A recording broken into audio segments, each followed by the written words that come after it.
Most schools run some sort of active shooter drills, but after May's massacre of fourth graders and their teachers at an elementary school in Uvalde, Texas, some experts worry that many schools are not offering the right training. They want students and teachers to be given options beyond simply hiding in classrooms, and they say active shooter protocols should be as ingrained as fire drills. Here's more.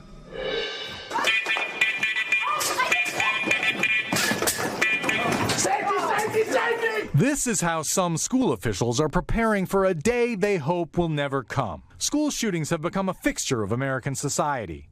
A federal database counts 603 incidents of gun violence on campus from 2018 through 2021, 155 so far this year. In response, most schools have implemented so-called active shooter drills. But after a lone gunman took 21 lives in May at Robb Elementary School in Uvalde, Texas, get under the table and act like you're asleep. Some experts have raised the question, are kids and teachers being taught the wrong lessons? It's clear that the children in that school were pretty much taught lockdown. And I very much wish that we would begin as a society to accept that we can trust that our children know how to run, because children who have run from school shootings have survived. Catherine Schweit ran the FBI's active shooter program, which endorses a more proactive response to a school shooter, shorthanded as run, hide, fight. NBC News got access to one version of that style of training, a program known as ALICE, offered by a private company, Navigate 360. After Uvalde, the Phoenix Suns charity paid to train a group of Phoenix teachers who could then train other teachers and students. Everybody remembers learning to stop, drop, and roll. ALICE training wants alert, lockdown, inform, counter, and evacuate to become just as ingrained. When's the last time a kid died in a school fire in the United States of America? Firefighters don't answer that question. 58, December 1st, 1958, right? So what have we done? We trained kids and teachers what to do when the fire alarm goes off, when they smell smoke, when they see fire. Brandon Rohn, a former police officer, led the training. ALICE is very simple in concept, ladies and gentlemen. It really comes down to two foundational principles. Remove yourself from the dangerous location or render that location no longer dangerous. One educator has chosen to play the shooter, told to enter the classroom with a Nerf gun. I know I'm not going to die today, but it felt like I was in a real situation, and so it's just so cool to actually practice this with a fake gun, and it really just puts it all into perspective. ALICE also teaches educators how to counter a shooter, which can mean anything from yelling to throwing a stapler. Counter is not fighting.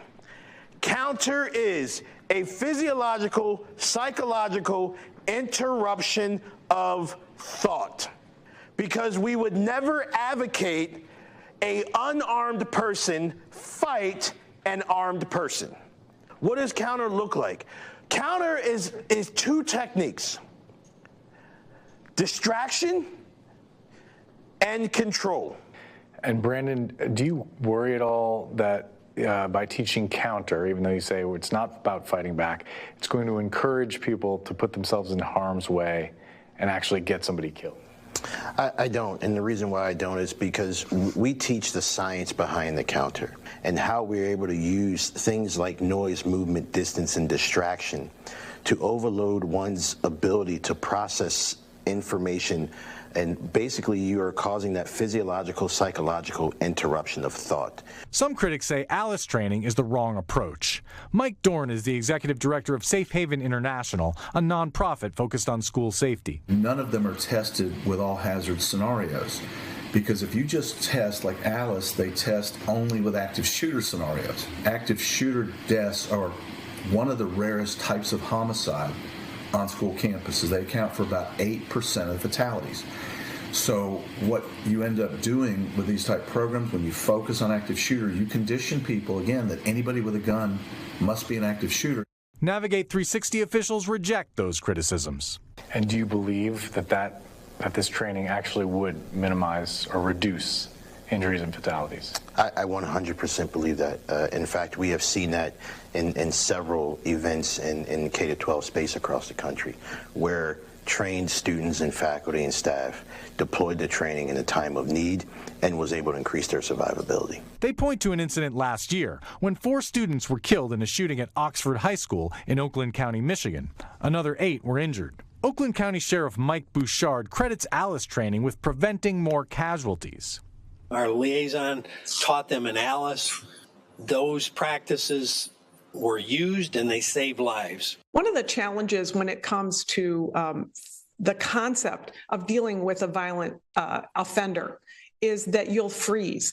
And if you empower people to think through what they could do or what they might do and what they may have to confront, they will be more inclined to skip the freeze part and move to the action part. And that's what all of this training teaches civilians. Do you feel empowered? I mean, it must be pretty helpless as a teacher when you see something like Uvalde and you're just like, what happens if that occurs in our school? Do you feel better about the situation now? Oh, yes. I definitely feel better, like a little bit more prepared than just having the kids turn the lights off, lock the door, and go in a corner. Having gone through all of them, it really just like equips you with the strategies and the tools to know what you can do and has a ton of resources to access in the event of an emergency. And so coming out of today, I feel like way more prepared, even if it was just a one-day training, to go back to my school and kind of give them some of these resources, and then even just for myself if an emergency arises. Joshua, former FBI official Catherine Schweit told us she fears that most school districts are still using an outdated form of active shooter protocol that instructs students to hunker down under all circumstances. That's sometimes the right thing to do, she and other experts say, but there are other times when the best way to survive is to try to escape the gunman, and in the most dire circumstances, to try to counter the shooter. Thanks for watching our YouTube channel. Follow today's top stories and breaking news by downloading the NBC News app.